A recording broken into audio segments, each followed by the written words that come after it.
In a marathon meeting, Arlington's building committee votes to send to the state its latest lower estimate to rebuild Arlington's high school. What aspects of the school are slated to stay and which will go? Brenda Mahoney has a full report. You now have a safe haven to conduct your online business without the danger of giving away personal information to strangers, all under the watchful eye of Arlington Police.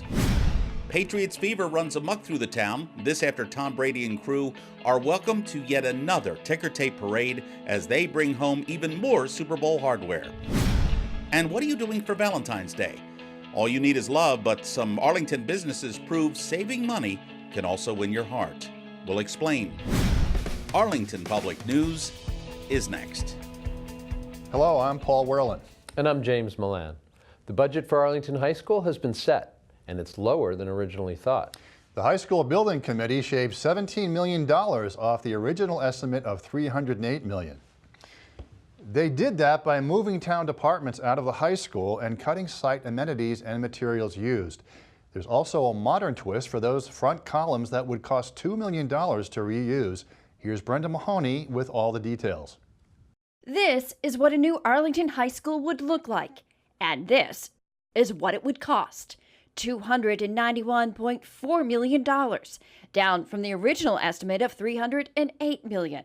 The High School Building Committee asking the architect to find additional savings after the estimate was knocked down to $299 million by moving the town's IT, facilities, and comptroller to other buildings. Town manager and committee member Adam Chapdelaine saying it was important to cut where they could and not affect education. So I think this process has been somewhat exhaustive, and we've gone through a lot of iterations and a lot of meetings, but what we're hoping to achieve by the end is a building that's going to perform like we want it to perform and at the right cost for the taxpayers. Once the architects took a sharper look at it, or the OPM took a sharper look at it, they were common sense, they were easy decisions to make because the function was achieved at a lower cost. One of the things that's long been desired is a connection here from the Minuteman Bikeway to the high school. It's still in the building project, but they saved about $1 million by changing it from a raised structure to a paved dirt one. That savings and then some put right back into the budget, though, to make the proposed baseball and revamped softball combination sports practice fields out of more durable turf, and a last-minute proposal to put lights in to the tune of $1.5 million. The debate surrounding on the ability to make money from rentals and if it's something that should be added in later on. A very good chunk of the need for the use is more for the town as opposed to the high school project, and that's why I'm separating it out and putting it out. I would caution against deferring acknowledgement of a true cost to the site and to the building that we might build in, that we may have to pay for somewhere down the line, and then not have the money to do it and robbing Peter to pay Paul. With lights ultimately approved, committee members did some further whittling down by switching out materials in some places, such as copper for less expensive brick veneer. Moving the shared school and town payroll department was taken off the table, but the space reduced. The $2 million question then? What to do with those current front of the building columns proposed for a courtyard? The answer, spend significantly less with a possible recreated image of them etched in glass instead. So we are proposing to remove the money for reuse and restoration of the column house front, right?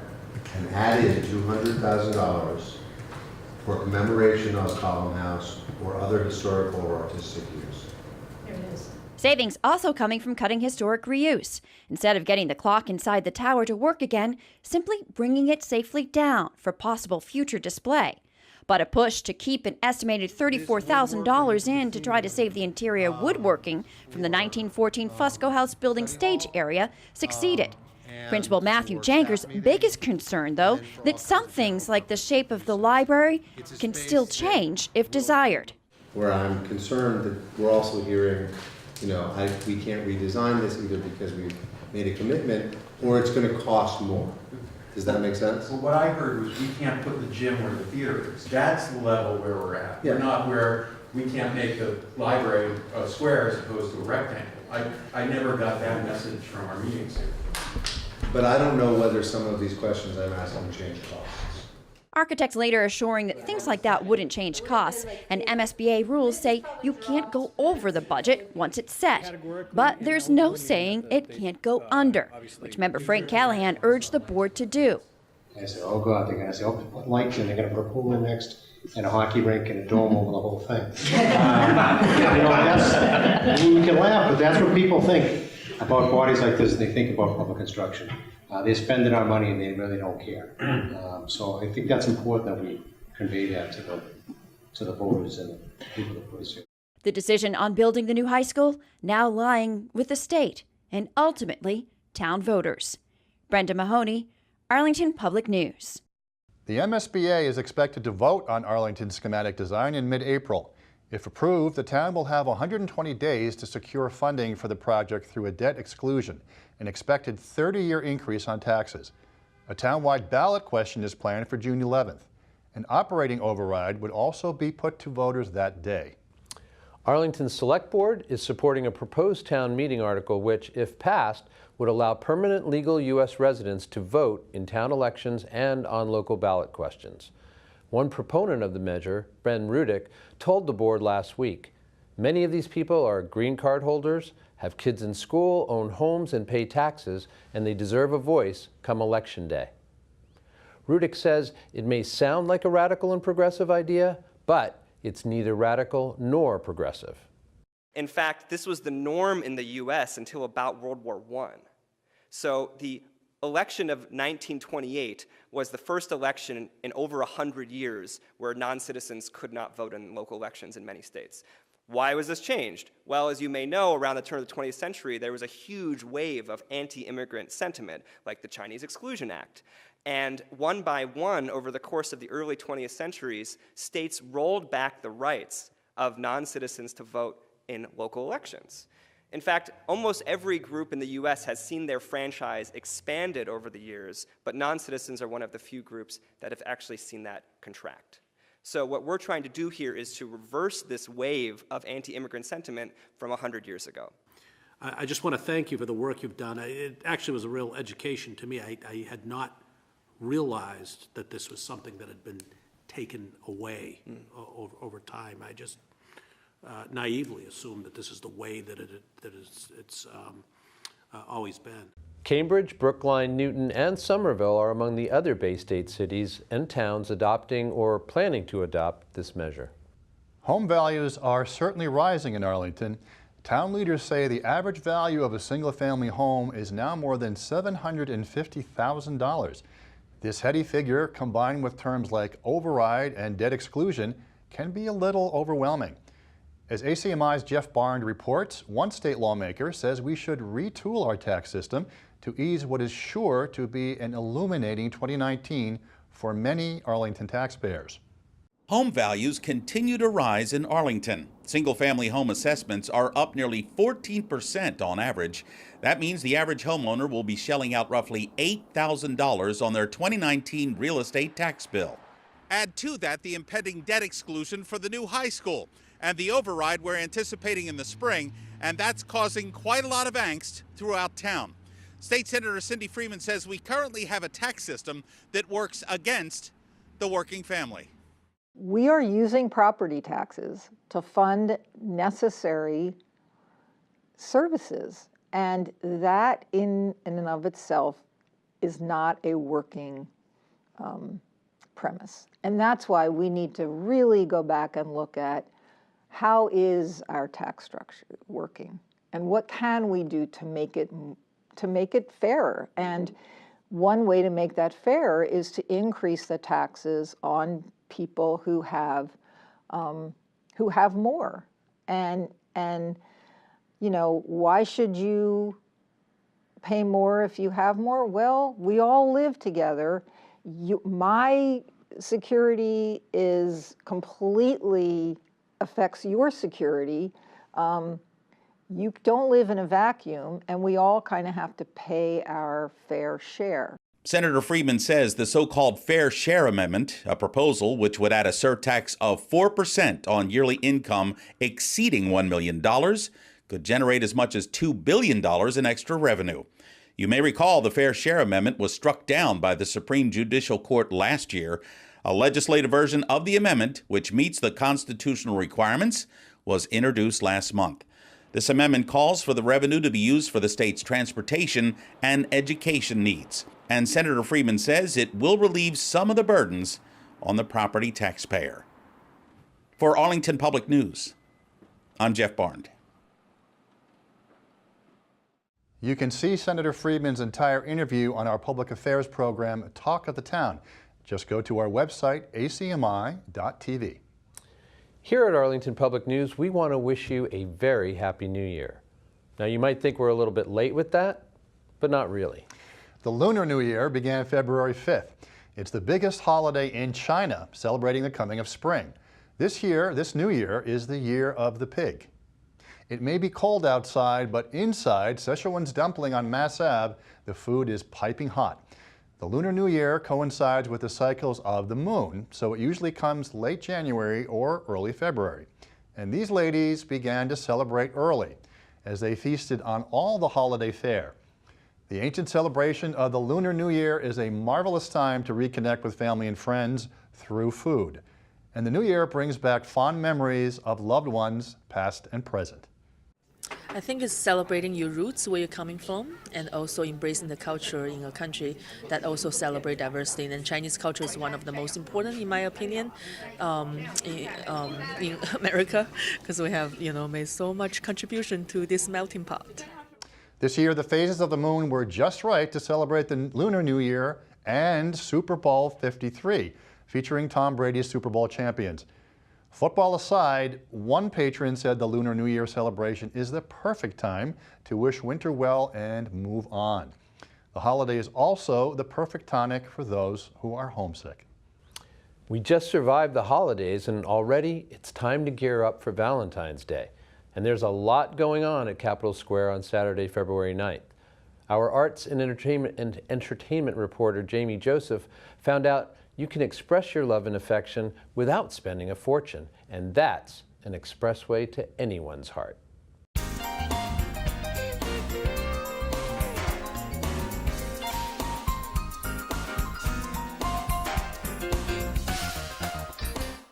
Love is in the air. Can you believe Valentine's Day is around the corner? Well, if you're looking for something to do with family and friends before your Valentine's date night, head over to Capitol Square this Saturday, February 9th from 4 to 6 p.m.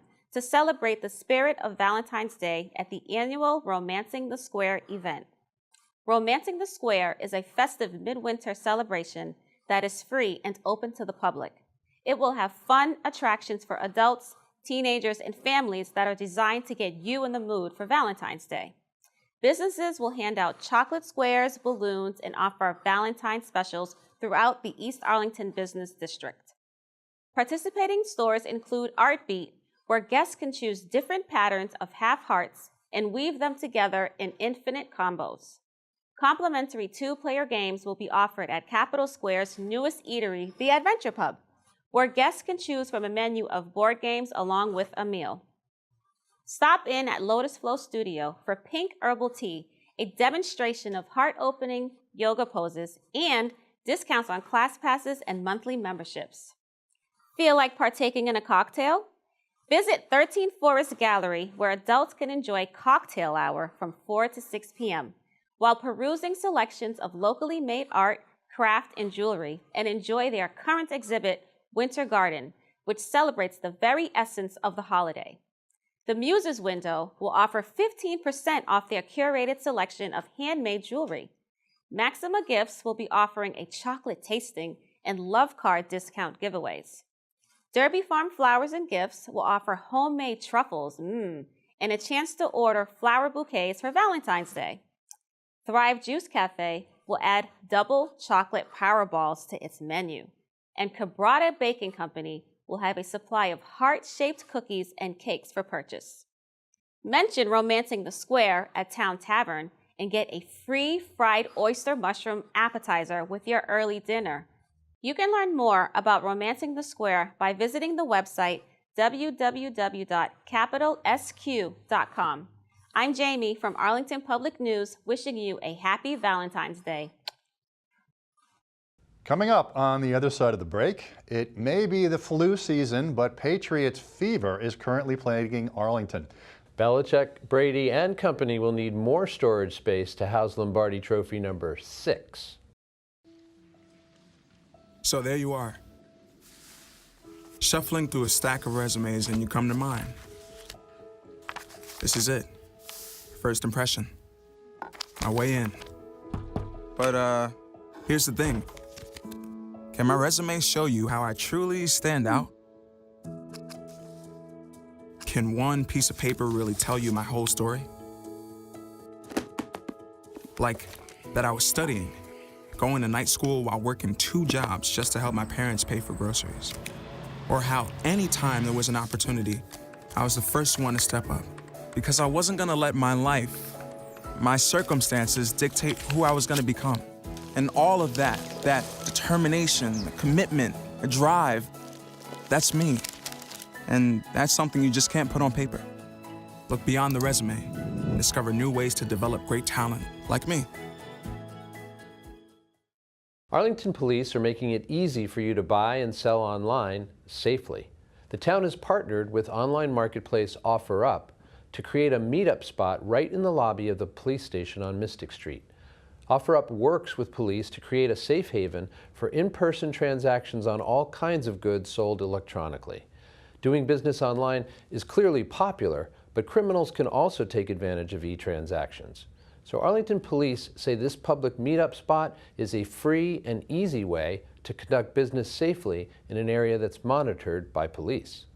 It also avoids the risk of meeting at home to close the transaction and thereby sharing your address with complete strangers. It's exam time. Are you registered?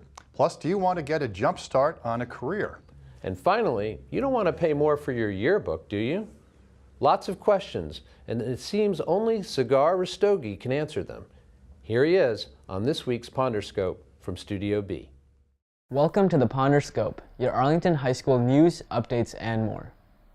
If you are currently enrolled in an AP course, don't forget to register for AP exams. The regular registration period is open until this Sunday, February 10th. After this date, students may sign up during the late registration period, which runs from Monday, February 11th through Sunday, February 24th. While you may still register during this period, you'll have to pay a $50 late fee, so make sure to register early. If you have any questions on the registration process, make sure to contact Mr. Thornton in the Column House office. The link to register is in the Daily Post and has also been sent to your Spy Ponders email. If you are a current sophomore or junior interested in doing an internship next year, make sure to come to an informational session on Wednesday, February 27th at 2:30 p.m. after school in room 332. Internships are a great opportunity to get first-hand career experience, as well as pursue your interests outside of the classroom. Additionally, students can do an internship while receiving school credit. For more information on the opportunities available, contact Ms. Konstantakis. The next deadline for yearbooks is Friday, February 22nd. After this date, the price of yearbooks increase, so make sure to buy them now while they're on sale. The link to purchase and customize your very own yearbook is in the Daily Post. If you have any questions, make sure to direct them to Miss Donahue or Mrs. Clark. I'm Sagar Rastogi, and this has been the Ponderscope. For that one person who's been living under a suitable rock, this just in. The New England Patriots just won Super Bowl 53. Tom Brady and company beat the LA Rams to win the Pats' 6th Lombardi Trophy February 3rd in Atlanta. In Arlington, you could find a life-size Pat Patriot basking in the warm glow of sweet victory just off Mass Ave. Also on Summer Street, Pat is flapping in the balmy breeze, wondering where he's going to store all that precious Super Bowl hardware. Meanwhile, about 8 miles to our southeast, things were slightly louder. Massive amounts of confetti rained down on the champs in Boston as the team spent part of a spring-like February 5th taking part in a huge duck boat parade. More than 1 million faithful fans lined the streets from the Heinz Convention Center to Cambridge Street. This video was taken by ACMi News intern Moses Small, and he captured all the action. Bill Belichick, Rob Gronkowski, and quarterback Tom Brady waving to the crowds above and below.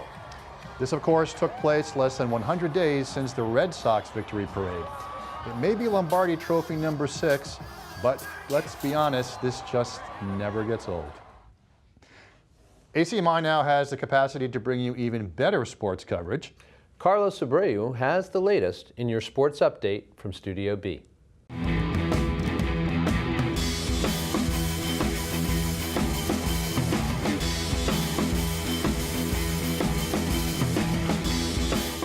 Hello Arlington sports lovers, and welcome to another edition of your ACMi Sports Update. The regular season is winding down, which means playoffs are right around the corner. Many of our teams have locked in a position in the playoffs, including both the boys and girls hockey teams.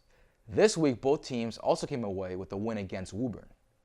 Hazard, she's trying to get control, still battling. Back to the point, wide open to Grace. Let's see what she does. That's a hard shot and a goal! Right in the corner. What a beautiful slap shot by Grace Corsetti. She had all the time in the world, Nick. Usually you'd like them to get that puck and take a few steps in. Oh, yeah. But with the shot that Grace has, I don't know if she has to take a few steps in. She didn't even have an open shot. She had that open lane and put it right in the right corner, excuse me. Speaking of winning, boys wrestling beat Winchester for the first time in 7 years. The team went on to battle Belmont on the road to get their first Middlesex League Liberty Division title. On the line right here, and there's the fall, and Charles Gillis has won the match for Arlington. So for the first time in 7 years, Arlington defeats Winchester by a score of 39-36. The boys swim team also competed in the Middlesex League Championship at Bentley University last week. They came home with a 4th place. Taking a look over to the basketball court, senior captain James Gascoigne earned his 1,000th career point on the road against Lexington. Give us some insight about, 1,000 points is an achievement award that over a long period of time. Tell us about, was that on your mind for a long period of time? What's it like as the games progress and you're getting towards 1,000? Well, obviously it was a goal. It's been a goal for a while, but in games I didn't really think about it too much. I just kind of let it come to me, and then couple games back, Bola told me I was about 75 away, and then I started counting down a little bit. So well, it must feel really good to kind of get that now out of the way, and now pointing forward, you looked real confident out there tonight. Yeah, a little stressed off my back just to know I got there. Congratulations, James, on this massive accomplishment. The girls on the court have a new head coach after the resignation of Amanda Mortalette. They'll be coached by Mark Demery for the remainder of the season. You can catch both the boys and the girls live here on ACMi for their doubleheader against Winchester on Friday night. That's all we have for sports this week, but be sure to keep tuning into ACMi Sports for more coverage of your favorite young athletes. And of course, stay with us for all your latest news and sports updates. That'll do it for us here in Studio A. Thanks so much for joining us. I'm Paul Werlin. And I'm James Milan. We'll see you next week.